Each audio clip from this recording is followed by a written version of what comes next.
జై తెలంగాణ, జై భారత్.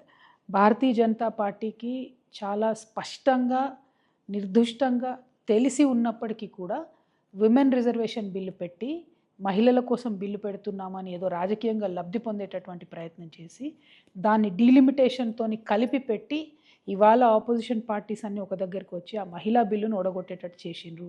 అది కేవలం భారతీయ జనతా పార్టీ ఈ భారతదేశ మహిళల్ని వంచినారని చెప్పడానికి పెద్ద ఉదాహరణ. ఆల్రెడీ ఒకసారి పార్లమెంటు బిల్డింగ్ ఇనాగ్రేషన్ చేసినప్పుడు మహిళా బిల్లు పాస్ చేసిండ్రు. దాన్ని సెన్సెస్తో అంటే జనగణనతో ఆనాడు లింక్ చేసిండ్రు. ఇప్పుడేమో మళ్ళీ వెనక్కి వెళ్ళిపోయి మేము పాత జనాభా లెక్కలనే వాడుకుంటాము, కాకపోతే డీలిమిటేషన్ ఆఫ్ పార్లమెంటరీ కాన్స్టిట్యున్సీస్ అని పెట్టి మళ్ళొకసారి మహిళల్ని మోసం చేసినారు.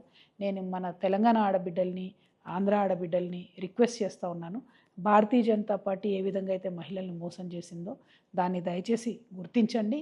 మీ ఫ్రెండ్స్ ఎవరన్నా వెస్ట్ బెంగాల్లో ఉంటే ఫోన్ చేసి వాళ్ళకి చెప్పండి, ఆడొక మహిళ లీడర్షిప్ చేస్తుంది, ఆ మహిళను గెలిపించండి, ఈ మోసకారి మాయమాటలు చెప్పేటటువంటి భారతీయ జనతా పార్టీని ఓడగొట్టండి అని చెప్పండి. Thank you. జై తెలంగాణ.